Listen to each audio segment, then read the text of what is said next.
Les stéréotypes de la société pèsent encore sur l'orientation des jeunes filles. S'il y a des personnes qui leur disent que c'est pas fait pour eux en fonction de leur genre, ces personnes n'ont pas compris grand-chose à la vie et au milieu du travail et aux envies qu'on peut avoir en général.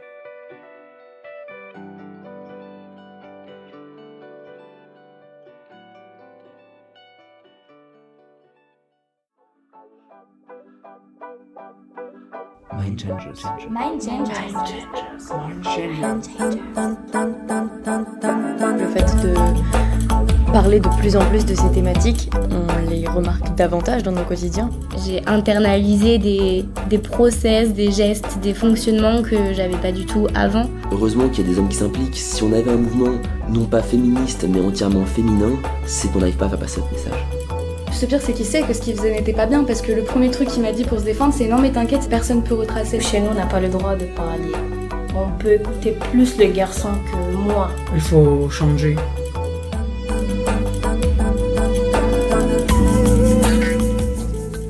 Bonjour et bienvenue dans ce 3e épisode de Genre de vie, le podcast qui raconte une histoire, celle de notre jeunesse et des inégalités de genre. Comment les vivons-nous, les racontons-nous, comment les comprendre et comment les combattre. C'est ce à quoi nous allons tenter de répondre dans ces 5 épisodes. Le sexisme ordinaire existe de partout. Nous, les jeunes, nous le rencontrons en tout lieu. Dehors, dedans, dans nos sorties, dans nos amphis, en travaillant, et jusqu'en homo, il est présent. Le sexisme ordinaire, ce sont ces discriminations basées sur le genre, qui s'immiscent dans le quotidien de toutes les femmes et les minorités, et qui en deviennent presque communes, presque invisibles. Et si nous revenions là-dessus, déconstruisons ensemble là où nous intériorisons. Un bon coup de pied à la poussière en somme. Voilà ce que nous proposons pour lutter contre ces dominations. Aujourd'hui, on interroge les inégalités de genre au travers des études, de la primaire au supérieur. Comment se construit la répartition genrée au sein des filières, et quelle est la responsabilité du système scolaire dans l'entretien de ces disparités ? Moi personnellement, j'étais pas dans une filière qui était super clivante, mais je me suis quand même rendu compte quand je suis parti en filière littéraire au lycée que on était une poignée de garçons dans la classe. C'est quelque chose qui, sans être gênant sur le moment, est quand même symptomatique des choix qu'on est induit à faire en tant qu'étudiant. Étonnamment, peut-être c'est pas un truc qui a posé problème, mon genre, dans mes études. J'ai mes parents, ils sont tous les deux dans le domaine scientifique, et j'ai eu un peu la pression, mais pour réussir. Et en plus, j'avais l'exemple de ma mère qui, elle, s'est battue pour pouvoir faire ce qu'elle fait, etc. Donc du coup, j'ai eu un peu cette mentalité de tu fais ce que tu veux, tu fais ce que tu veux, et nous, on te soutiendra derrière, mais avec une pression de réussite. Et c'est moi qui ai choisi d'aller en filière littéraire, du coup, au lycée. Et je me rappelle que même j'ai un prof qui était venu me voir quand c'était un prof de physique, quand il a su que je voulais faire L, il est venu me voir en me disant « Mais t'es sûre, tu veux pas aller en S, t'as carrément le niveau, etc. Tu vas t'ennuyer dans la science en littéraire, etc. » Mais ça m'intéressait pas, quoi, donc je sais pas. Je saurais même pas dire si c'est parce que je suis une femme que j'ai voulu aller vers le littéraire, etc. C'est juste que c'est quelque chose qui m'a toujours plus parlé, même si j'arrivais à comprendre tout ce qui était scientifique. Et après, j'ai fait de la communication, donc il y avait... C'était peut-être moins genré que d'autres filières, mais voilà, on était quand même une majeure partie de filles en amphi. C'est pas quelque chose qui m'a marqué, quoi. Moi, ça m'a pas spécialement impacté, mais maintenant, rétrospectivement, je me dis que oui, c'est logique qu'on retrouve moins de filles dans les filières scientifiques, dans les études supérieures scientifiques et d'ingénierie et de ces domaines-là, parce qu'en fait, dès la fin du collège, elles s'orientent en majorité vers des filières qui mènent pas à ce genre de débouchés. C'est le produit du coup de tout un système éducatif qui fonctionne comme ça. En fait, j'ai demandé à ma sœur Galia, qui est étudiante à l'université de Damas, en Syrie. Et elle m'a dit, dans notre pays, en principe, les filles et les garçons peuvent étudier dans n'importe quel domaine. Mais la différence réside dans le point de vue de la société qui considère qu'elles n'ont pas la même capacité. Une fille qui fait des études en ingénierie électrique aura du mal à trouver de travail par la suite, car c'est considéré comme un domaine pour les hommes.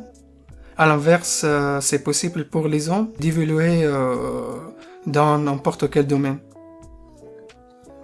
Par contre, les choses ont évolué depuis 2011, avec la guerre. Les femmes s'orientent vers plus de domaines différents pour remplacer les hommes.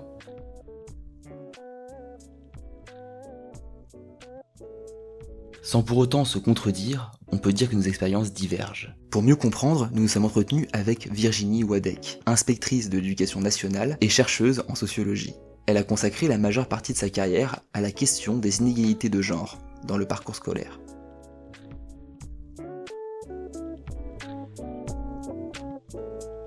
Finalement, au crépuscule de ma carrière, je me rends compte que les évolutions sont extrêmement faibles. On a exactement le même pourcentage de filles qui s'orientent vers les secteurs du social et de la santé et de l'éducation, les mêmes chiffres de garçons qui s'orientent vers du bâtiment. Enfin, les chiffres sont là et ne bougent pas. Le stéréotype joue à fond dans la salle de classe parce que les choses vont très vite, il faut bien cadrer et donc on utilise des prêts-à-penser. Par exemple, un enseignant, des questions où il faut émettre des hypothèses en mathématiques, il va spontanément les poser à un garçon, alors que les questions où il s'agit de faire des rappels ou des synthèses, spontanément les poser à des filles. Et du coup, ça génère des apprentissages différents. Donc, les filles qui sont bonnes en mathématiques vont plutôt s'orienter vers la filière statistique, alors que les garçons vont plutôt s'orienter vers des filières où on est en capacité de faire des hypothèses, d'élaborer des théories, etc. On a une chercheuse qui s'appelle Marie Durubella. Elle avait évalué, c'était entre le CM1 et la classe de 5e, il y avait 36 heures de plus de mathématiques pour les garçons que pour les filles, grâce à ce qu'on appelle les rétroactions. C'est quand je vais dire attention, c'est pas une addition, c'est une soustraction. Ces petites choses qu'on dit aux élèves. On a des attentes qui sont un peu différentes aussi. On a remarqué qu'un garçon qui présente un travail où la réponse est bonne, mais mal présentée, on lui dira simplement que la réponse est bonne. Une fille qui présente le même travail, on va lui faire une remarque sur sa présentation. On avait fait un travail sur les propos des professeurs durant les conseils de classe, où on voit bien qu'une fille qui a 18 de moyenne générale et qui va dire « je veux être professeur des écoles », aucun professeur ne cille. Un garçon, vous avez la moitié des profs qui disent « ah ben non, avec 18 de moyenne générale, tu peux faire une école d'ingénieur, etc. » Il y a des profs qui entendent la volonté d'orientation un peu atypique. Mais par exemple, si c'est une fille qui veut s'orienter vers une filière réputée masculine, les profs et les parents et le conseiller d'orientation vont anticiper sur le fait que ça va être difficile pour elle. L'inverse n'est pas vrai. Les garçons qui étaient orientés dans des filières à recrutement féminin, eux sont bien insérés et on s'occupe d'eux. Il y a quelque chose qui est mis en place pour renforcer le droit au choix des élèves ? Il y a des choses qui sont mises en place. Le problème, c'est qu'il n'y a pas de politique globale et que ce sont des actions au coup par coup. Il y a des associations qui font des interventions dans les établissements, mais voilà, c'est à l'initiative.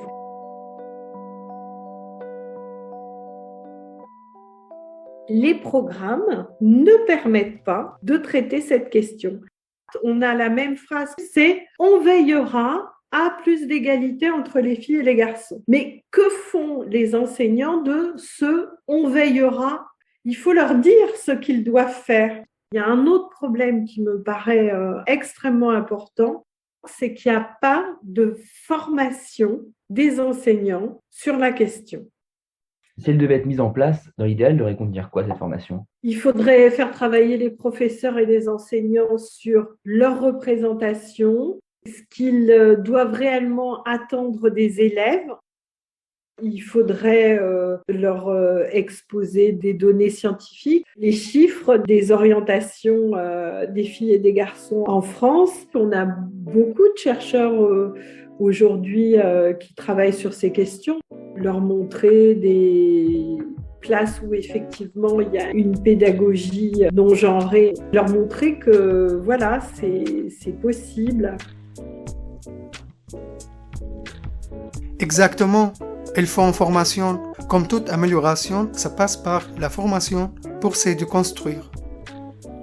Les professeurs participent aussi inconsciemment au renforcement des rôles genrés. Leur attitude, leur façon d'être influencent les choix des élèves. Puis les enfants ne sont pas bêtes. À travers les micro-réactions des adultes, un commentaire, un tic, ils vont comprendre que leur envie ne colle pas forcément à la norme et s'adapter. C'est un peu l'autocensure. Et ça commence dès l'école primaire. Une étude parue dans le journal Science met en évidence la construction des stéréotypes sur les capacités intellectuelles des filles et des garçons. L'étude a été menée sur les enfants de 5 à 7 ans, et elle montre qu'à 5 ans, les enfants associent naturellement les capacités intellectuelles élevées aux personnes de leur propre genre.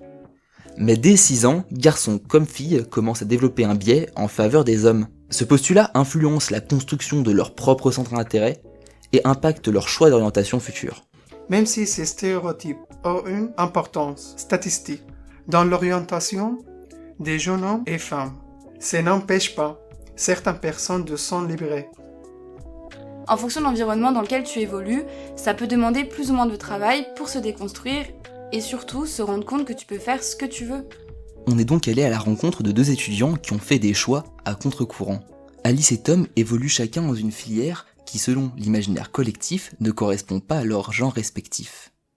Ils nous font part de leur expérience.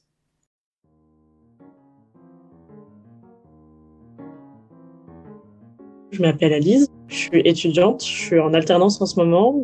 J'ai fait collège, lycée classique. Au lycée, j'ai fait un bac scientifique. Et j'ai fait un DUT mesures physiques. Et du coup, cette année, je suis en école d'ingénieur. Je m'appelle Tom Charon, je fais bac ES. Et du coup, je me suis juste dit que j'allais faire fac d'éco.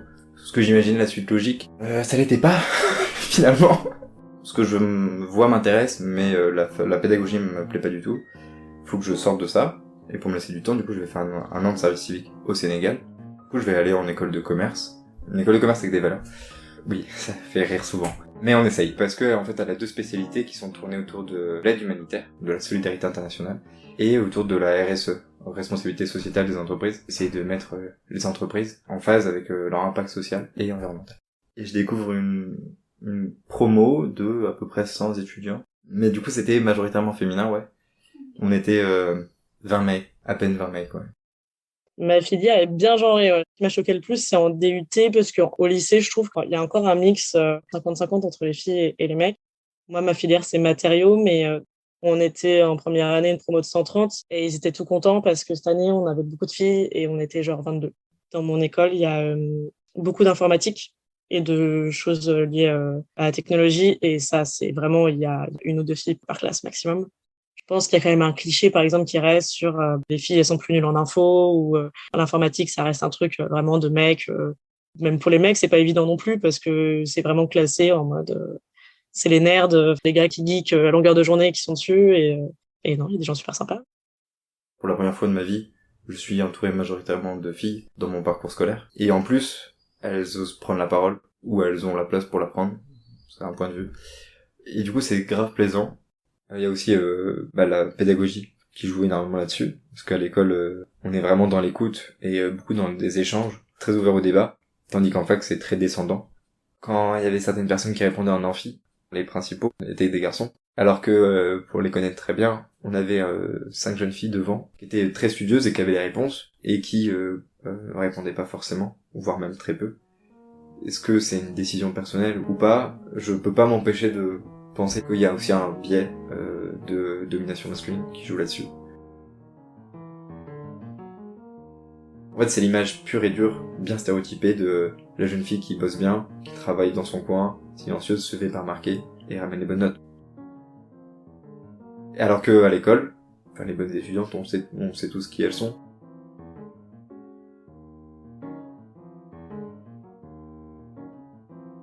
Les écoles de commerce, on a un peu la vision des requins. Tu vois, en fac d'éco, je me rappelle très bien de l'image de la femme dans la fac, parce que c'était un bout de viande, tu vois. Il y avait certains groupes de mecs, et ça shotgun des meufs. Juste l'expression en dit long, je trouve. Moi, je le ressens dans mon travail. Tous les responsables, c'est que des garçons. Mais j'ai jamais ressenti de pression de je suis une fille, donc faudrait pas que je fasse ça, ou c'est pas vu comme féminin, comme filière. Je sais que dans ma classe, j'ai pas peur de dire quoi que ce soit. Toute ma classe dit que j'ai un comportement ferme. Moi, je vois pas ça plus ou moins féminin ou plus ou moins masculin, mais je ressens que c'est pas forcément classique avec les filles que je peux avoir autour de moi et dans mon travail. Mes parents, ils m'ont poussé dans tout ce que j'ai pu entreprendre dans ma vie. Ils ont toujours été hyper compréhensifs, surtout sur mes choix perso ou pro. Je pense pas avoir reçu directement de remarques, mais j'ai déjà eu une personne, faut le dire, hein, c'est ma mamie. C'est pas du tout sa génération et il n'y a pas vraiment de reproches où je fais un peu ce que je veux, mais il y a ce côté de elle comprend pas pourquoi je fais ça. Je m'en fiche un peu, je sais ce que je veux faire, je sais ce que je veux pas faire. Non, pas du tout. Zéro remarque. Et même l'intégration a pas du tout été compliquée. La plupart du temps, on me présente en mode exemple d'intégration réussie à l'école. Il y a eu une pression de la part de mes parents par rapport au choix de mes études. Je sais pas si c'est une question de genre. Ma mère voulait vraiment qu'on ait des bonnes études, qu'on réussisse bien. Peut-être que si je l'avais présenté un choix dans des études plutôt majoritairement féminines, comme par exemple de l'esthétisme, peut-être qu'elle aurait crispé un peu, mais elle m'aurait laissé faire, ça c'est sûr. Qu'est-ce que tu dirais à une personne qui veut s'orienter dans un domaine genré? On s'en fiche. En vrai, on s'en fiche. Les profs, ils avaient vachement de conscience de ça, mais je te conseille de classe. Ils faisaient à la fin tout un débrief sur la classe en disant que les filles, elles se bridaient trop. Puis en fait, ils nous disaient, mais au pire, tu vas en prépa, et au pire, tu te plantes, tu te plantes et tu feras un DUT après, ou tu feras autre chose. C'est pas grave, quoi. La première phase, c'est placer quelques stéréotypes, en parler avec quelqu'un et les déconstruire. Se remettre en question parce que tu vas forcément passer par une phase de déconstruction, je pense, avant d'entrer dans les études ou pendant tes études. Et si t'en as pas envie, je pense que tu vas plutôt souffrir. En fait, tout dépend de à quel point t'as conscience de qui tu es, mais si tu t'en fous, frérot, juste amuse-toi dans tes études. Faut le dire, si les filles elles veulent aller en sciences, il y a vraiment de la place et les personnes les plus sont à fond à en faire. Et faut pas hésiter parce que aujourd'hui, quand t'es une fille, t'as plus de chances dans une école d'ingénieur pour un mec, même si tu as exactement le même niveau. Et c'est le cas aussi pour les entreprises, parce que les entreprises elles veulent leur quota. Donc ça crée un vrai problème parce que en fait c'est dégueulasse aussi pour les gars, ça crée pas d'égalité, c'est pas juste, ça avantage personne de faire ça, mais pour l'ambiance ou pour l'univers et pour peut-être un aspect différent dans les équipes qui arrivent, et ça c'est très très cool. Je pense qu'il faut pas avoir peur de ça, et à l'inverse des garçons qui vont dans des milieux qui sont hyper féminins, pareil, d'aller faire ce qui leur plaît et puis ils verront bien. Et normalement s'il y a des personnes qui leur disent l'inverse et qui c'est pas fait pour eux en fonction de leur genre, ces personnes n'ont pas compris grand chose à la vie et au milieu du travail et aux envies qu'on peut avoir en général.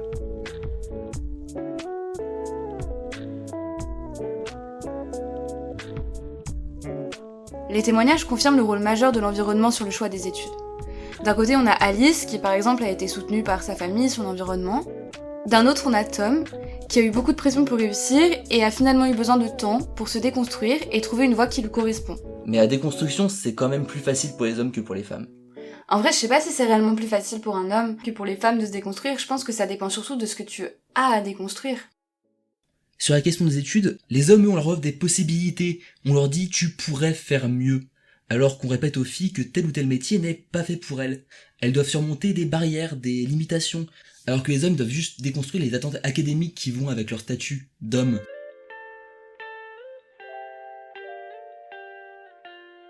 On revient aussi à ce que disait Virginie Wadek sur le rôle des enseignants. Dans le lycée d'Alès, ils encourageaient les filles pour pas qu'elles se brident.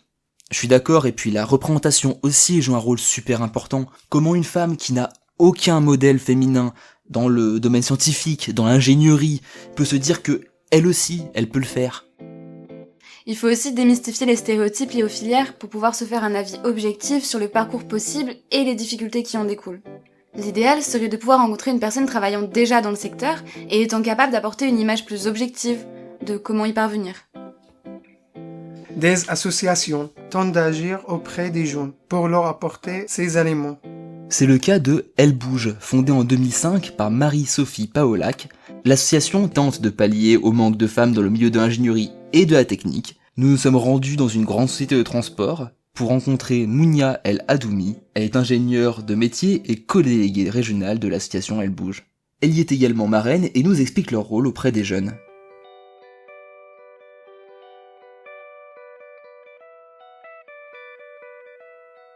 Les stéréotypes de la société pèsent encore sur l'orientation des jeunes filles. C'est-à-dire qu'on est toujours dans une société pour laquelle les métiers techniques, c'est pour les hommes, et les métiers, entre parenthèses, du care, donc tout ce qui est infirmière, médecin, on peut aussi rajouter enseignante, c'est pour les femmes. Ces clichés, ces stéréotypes, on les retrouve chez les jeunes filles, dès le collège, dès le primaire, et donc arrivées au lycée, ils ont fait des études scientifiques avec des mathématiques et des physiques, mais elles se sentent incapables de se lancer dans les filières techniques pour faire ingénieur. S'il n'y a pas une figure féminine dans laquelle on peut se projeter, c'est pas des filières vers lesquelles les filles vont aller spontanément.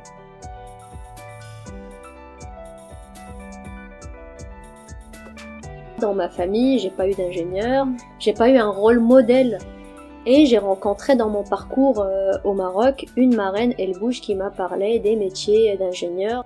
Une marraine, c'est une femme qui a fait des études techniques, qui va aller vers les lycéennes et les collégiennes, qui va témoigner de son parcours, des difficultés, sans tabou, parce que c'est pas tout rose, et d'expliquer qu'il y a absolument aucune limite à ce que les filles sont capables de faire en tant que femmes ingénieures ou techniciennes, et dans tous les domaines et les secteurs possibles. C'est dur, on n'est pas nombreuses, mais à un certain moment il va falloir y aller.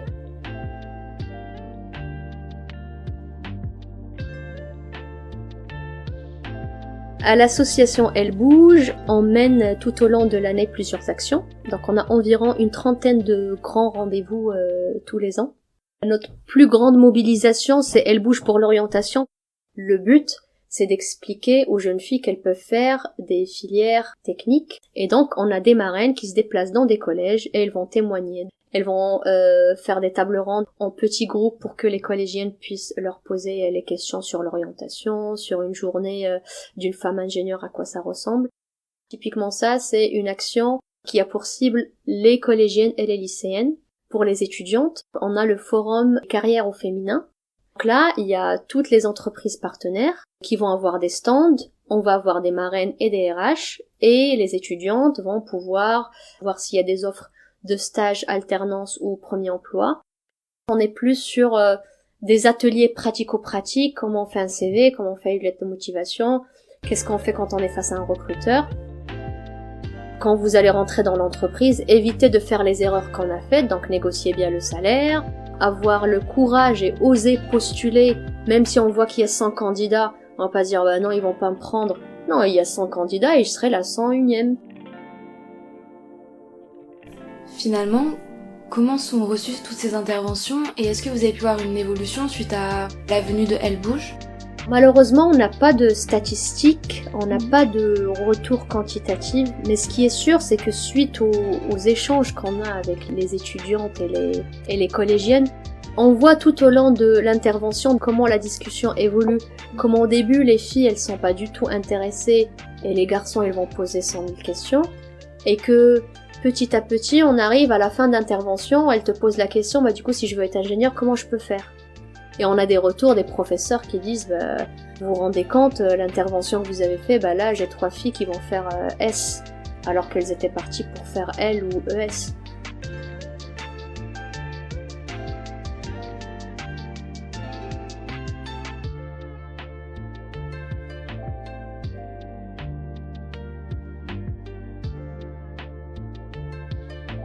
Le changement, il est pas très visible, mais on se dit tout ce qu'on peut toucher comme jeune fille, les vies que tu peux changer parce que tu leur expliques que c'est possible, ça se voit petit à petit parce qu'on a des retours comme ça. On appelle ça la cordée de sororité, c'est une transmission entre les femmes où on est allé dans un lycée, on a expliqué que c'est possible et que 5 ans, 6 ans après, tu retrouves la jeune fille qui est elle aussi marraine dans son entreprise. Si vous êtes intéressé par un domaine, n'hésitez pas à poser des questions à des personnes qui travaillent déjà. Vous pouvez également vous rapprocher d'associations qui couvrent ce secteur et pourront peut-être vous guider. Actuellement, dans l'informatique, il y a 16% de femmes. Donc, derrière ça, on est en train de se dire que toutes les technologies du futur vont être créées par des hommes.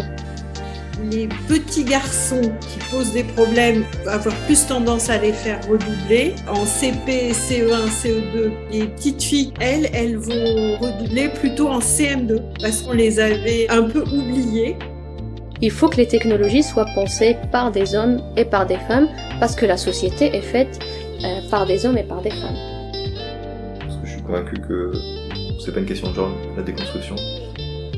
Même si on a plus de travail à faire quand on est des garçons, hein, ça c'est sûr. Ce qu'on explique aux jeunes filles, c'est que c'est possible de changer, mais pour le changer, on doit être une force de frappe.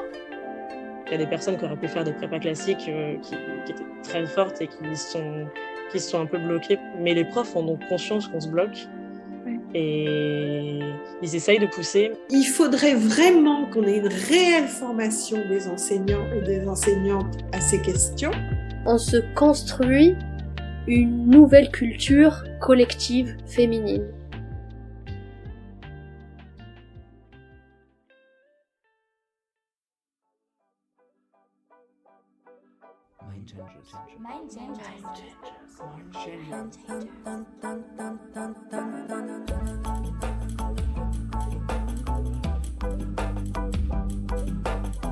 Ce podcast autour des études a été écrit, réalisé et monté par Marion, Hassan et moi-même, Antoine. Nous tenions à remercier Virginie, Mounia, Alice et Tom qui ont participé à ce podcast. Vous pouvez retrouver dans la description l'abécédaire de l'égalité coécrit par Virginie Wadek, les études que nous avons citées ainsi que le site de l'association Elle Bouge. Merci à vous d'avoir suivi cet épisode. Dans le prochain, Ophélie, Clara et Bahati aborderont le thème du travail sous le prisme du genre. Elles y questionneront l'ascension et la ségrégation professionnelle, ainsi que le manque ressenti de légitimité. Ce podcast a été réalisé dans le cadre de My Changers, un projet qui s'inspire des objectifs de développement durable de l'agenda 2030, rédigé par l'ONU. Ces objectifs, au nombre de 17, visent l'amélioration des thématiques économiques, sociétales et écologiques. Notre but, sensibiliser à l'objectif numéro 5, dédié à l'autonomie de toutes les femmes et la lutte pour l'égalité.